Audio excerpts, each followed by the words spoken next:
Madame, Messieurs, bonsoir. C'est un réel plaisir de vous retrouver sur MTV+ pour 15 minutes d'actualité. Commençons tout de suite avec les titres.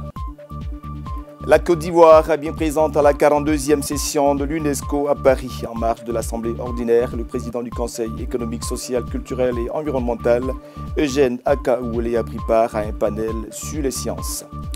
Le continent africain, le secteur de la finance est en pleine expansion. Un dossier sur les défis et opportunités vous sera proposé dans cette édition. Et puis en sport, football, la finale de la 3e édition de la CAF Champions League consacrée aux dames est connue. Les Sud-Africaines du Mamelodi Sundowns seront face au SC Casablanca du Maroc. Bienvenue à tous et merci d'avoir choisi MTV+ pour vous informer. Je vous lisais en titre. Après la cérémonie officielle hier à Paris, la 42e session ordinaire de l'UNESCO continue ses activités. Place à présent à un panel de haut niveau auquel prend part le président du Conseil économique, social, culturel et environnemental, Eugène Akaoulé, est à Paris. Il a participé à ce panel dédié à la promotion de la science.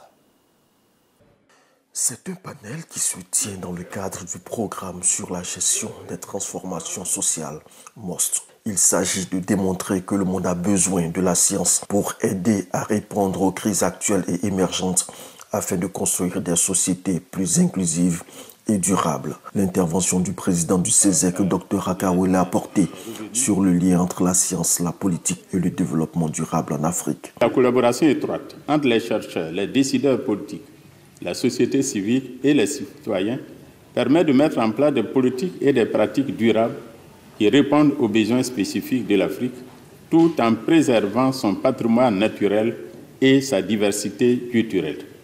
Les sciences sociales et humaines jouent donc un rôle crucial dans la résolution des crises sociales et économiques contemporaines. C'est dans ce sens que le modèle africain entend capitaliser l'action et le rôle des chambres consultatives que sont les conseils économiques et sociaux et institutions similaires. Le programme MOST crée les liens de coopération avec les autorités nationales, les communautés scientifiques et la société civile afin d'aider les États membres de l'UNESCO à renforcer la connexion entre la recherche et les politiques. Restons dans la capitale française pour parler sécurité à présent. Le ministre ivoirien en charge de l'Intérieur, le général Vagondo Diomandé, prend part au salon Milipol. C'est une activité géante qui permet d'avoir des solutions pratiques quant au renforcement de la sécurité en Côte d'Ivoire. Le compte rendu tout de suite grâce à nos confrères de RTI.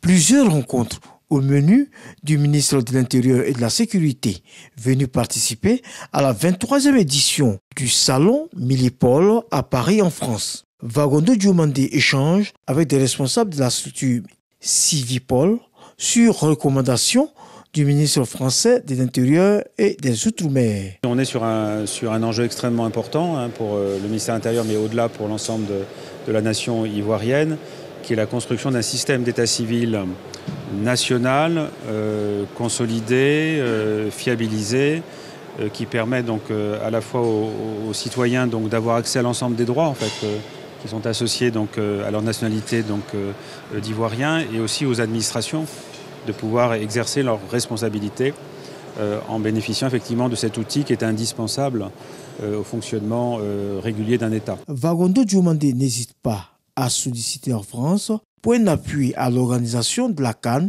et du fichier de l'identité en Côte d'Ivoire. L'apport de la France dans le cadre de l'organisation de la CAN 2024, qui est très important.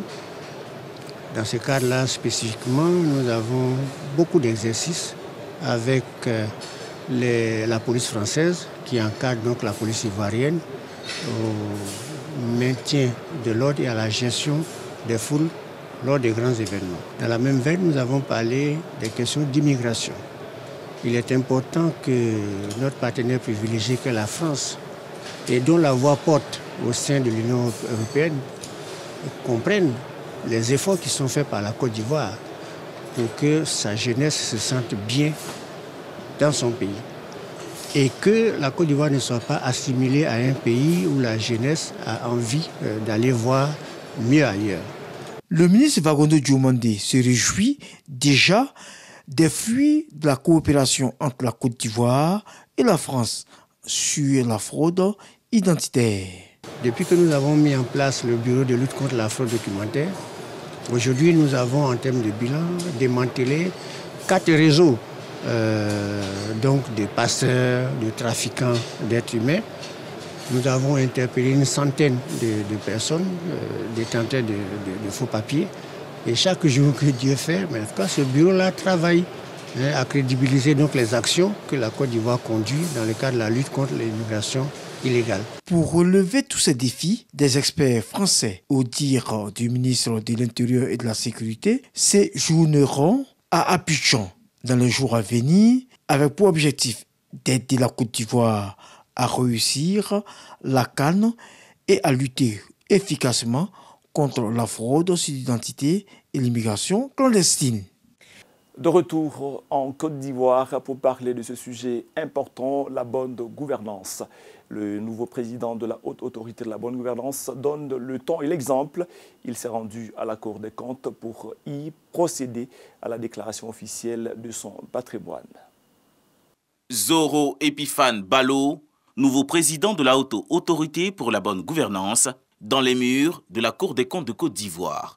Il rencontre le magistrat hors hiérarchie, Kanvali Diomandé, président de cette institution pour la déclaration de son patrimoine de prise de fonction. Cet acte juridique est un très haut standard d'intégrité et de transparence professionnelle, selon le cadre juridique ivoirien.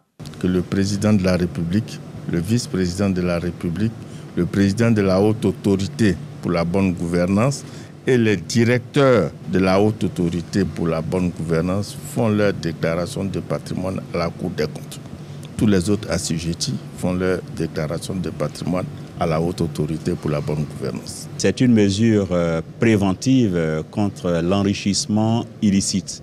C'est en cela qu'il y a une déclaration de patrimoine de prise de fonction et une déclaration de patrimoine de fin de fonction pour voir la variation qu'il y a eu entre les deux ces deux moments et s'assurer qu'il n'y a pas eu de situation d'enrichissement illicite. Nous encourageons tous les assujettis à faire leur déclaration de patrimoine. Ne pas faire sa déclaration de patrimoine constitue une infraction passible de poursuite. La déclaration de patrimoine est prescrite par la Constitution en son article 41. Zoro Epiphane Ballo, président de la Haute Autorité pour la bonne gouvernance, déclare son patrimoine de prise de fonction conformément à la loi qui dispose d'un délai de 30 jours à compter de sa prestation de serment devant la Cour des comptes depuis le 8 novembre dernier.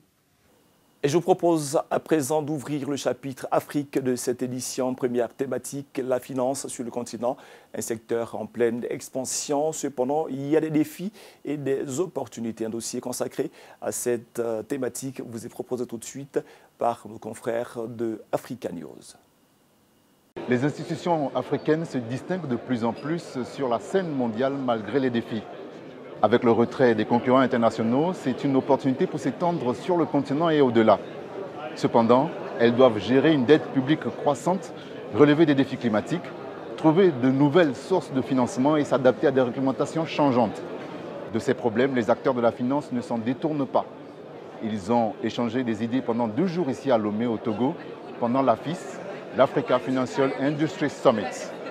L'industrie financière africaine, c'est une opportunité de 1500 milliards de dollars que les gouvernements et les champions africains de la finance veulent saisir. Pour aller vite et bien, il faut tenir compte de la réglementation, nous dit Serge Ekwe, le président du conseil d'administration de la Banque ouest-africaine de développement. Cela passe d'abord par une réglementation, une régulation qui donne le cadre, et là c'est le rôle de la puissance publique, mais également des acteurs puissants, bien dotés en capital et qui ont un seul intérêt, c'est d'aller chercher de la valeur et de permettre de la créer.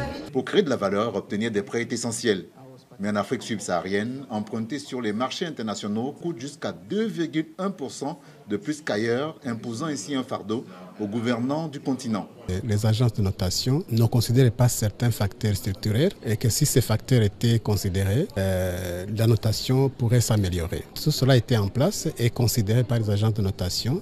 Cela pourrait réduire considérablement les risques attribués à l'Afrique. Autre système promu par ce sommet sur la finance, la tokenisation des actifs. En clair, transformer des biens en jetons numériques pour les échanger sur Internet. On parle d'un capital immobilier que les banques, les assurances ont, qui n'ont pas l'opportunité d'être liquides et qui, si elles étaient tokenisées, donc dont la propriété serait fractionnalisée pour permettre au plus grand nombre de la population de participer, ça permettrait d'apporter un énorme volume de liquidité. Autre sujet majeur, la cyberassurance qui suscite un vif intérêt chez les assureurs africains face à près de 2000 cyberattaques hebdomadaires. Beaucoup y voient une opportunité majeure. Et ces opérateurs d'assurance, y compris les régulateurs, y compris les réassureurs, doivent réfléchir sur les produits adaptés qu'on doit amener dans ce secteur-là, mais aussi comment ils doivent être réactifs, comment aussi dans cette industrie, les informations doivent être partagées pour être sûr qu'on apporte une offre de qualité pour pouvoir répondre à ces problèmes de cyberattaque et de cybersécurité. L'African Financial Industry Summit, organisé par le magazine Jeune Afrique, est devenu en 3 ans un événement majeur, réunissant plus de 800 leaders de la finance africaine, incluant banquiers, assureurs, régulateurs et décideurs publics. Toujours dans l'actualité africaine, rendons-nous à présent au Kenya. Le pays peut se frotter les mains. Le Fonds monétaire international vient d'accorder un prêt d'une valeur totale de 938 millions d'euros à ce pays de l'Afrique centrale, de quoi poursuivre aisément son œuvre de développement. Le Fonds monétaire international a annoncé jeudi avoir trouvé un accord pour un prêt de 938 millions de dollars pour le Kenya, confronté à des problèmes de liquidité.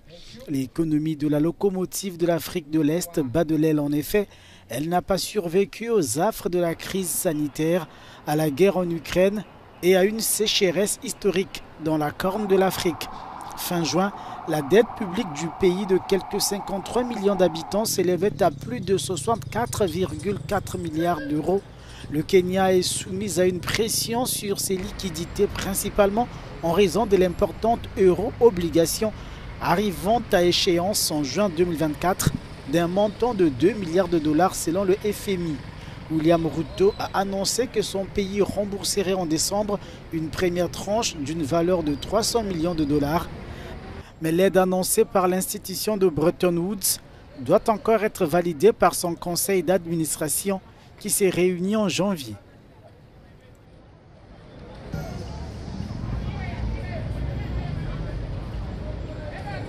Et puis dans l'actualité internationale, revenons sur cette question que tout le monde se pose. La Cour pénale internationale va-t-elle faire un procès à Israël dans le conflit militaire qui l'oppose au mouvement palestinien du Hamas? L'Afrique du Sud a saisi la CPI en effet pour des crimes de guerre qu'Israël aurait commis dans le cadre de ce conflit. On en sait plus dans ce reportage. La CPI sous pression depuis le début du conflit entre Israël et le Hamas. Après 3 ONG palestiniennes, l'Afrique du Sud a déposé à son tour jeudi une plainte auprès du bureau du procureur Karim Khan visant le gouvernement israélien. Le président sud-africain Cyril Ramaphosa, à l'origine de cette saisine, exige une action de la haie face aux crimes de guerre commis à Gaza par les offensives israéliennes. Par ailleurs, l'ANC a d'ores et déjà apporté son soutien à une motion parlementaire en cours sur la fermeture de l'ambassade d'Israël et la suspension de toute relation diplomatique avec le pays jusqu'à ce qu'il accepte un cessez-le-feu et s'engage dans des négociations. L'Afrique du Sud a rappelé tous ses diplomates d'Israël au début du mois. Notons que le 9 novembre dernier, 3 organisations palestiniennes, l'ONG PCHR, Al-Haq et Al-Mizan, avaient demandé à la CPI de délivrer rapidement des mandats d'arrêt contre les personnes soupçonnées de crimes au sein de l'appareil politique, militaire et administratif israélien. Les ONG dans leur plainte citent le président Isaac Herzog, le premier ministre Benjamin Netanyahou et le ministre de la Défense Yoav Gallant. Un mot de sport avant de refermer cette édition, l'affiche finale de la 3e édition de la Champions League organisée par la CAF est connue. Les Sud-Africaines du Mamelodi Sundowns seront face au CS Casablanca pour la grande finale prévue le 19 novembre prochain en Côte d'Ivoire au stade Amadou Gon Coulibaly de Korogo. Le tableau final de la 3e édition de la Ligue des champions féminines de la CAF est connu. L'équipe sud-africaine Mamelodi Sundowns sera face au SC Casablanca. Le 15 novembre, le tenant du titre, AS FAR, est tombé face au vainqueur de l'édition 2021 Mamelodi Sundowns, 0-1. Les Sud-Africaines ont surpris la défense de l'AS FAR et marqué le but de la victoire à la 73e minute par Boitumelo Rabal. Nous sommes en Côte d'Ivoire. Nous attendions cette rencontre. Nous voulions jouer AS FAR et c'est fait. Au vu des statistiques, nous étions juste derrière. Mais quand j'ai pensé au jeu que nous montrons depuis le début de la compétition, j'ai compris que nous avons toutes nos chances d'être champions. Dans la deuxième demi-finale, le SC Casablanca s'est imposé au tir au but 3-2 face aux Ghanéens de l'Ampem Darkwa. Les Ghanéens ont ouvert le score à la 6e minute grâce à un but de Comfort Yeboah marqué sur pénalty. Le Sporting Casablanca a réduit l'écart à la 28e minute avec un but inscrit contre son camp par la Ghanéenne Comfort Yeboah avant que Jennifer Owuswa ne creuse l'écart à la 39e minute. L'équipe marocaine est parvenue à revenir dans le match grâce à un but marqué sur pénalty à la 56e minute par Agueissa Diarra. À la fin du temps réglementaire, les deux équipes se sont départagées par les tirs au but qui ont été à la faveur du Sporting Casablanca. C'était un match très compliqué qui s'est joué au tir au but et malheureusement nous avons perdu et c'est très douloureux. C'est très douloureux de perdre, mais il faut remonter le moral des filles pour bien jouer ce dernier match. Il a fallu compter sur les pénaltys et ce n'était pas facile. Il fallait profiter des opportunités et ne pas attendre les pénaltys. Tandis que la finale de cette 3e édition se tiendra le 19 novembre au stade Amadou Gon Coulibaly de Korogo en Côte d'Ivoire, l'AS FAR sera opposée à Ampem Darkwa pour la 3e place le 18 novembre. Et voilà, c'est ici que nous refermons les pages de cette édition. Ça a été un plaisir de nous inviter chez vous. Merci à toute l'équipe autour d'Alpha Sanogo ce jour pour cette édition exclusive. Ça a été un plaisir d'être en votre compagnie. Je vous souhaite passer une agréable suite de soirée sur MTV+, la télé qui transforme.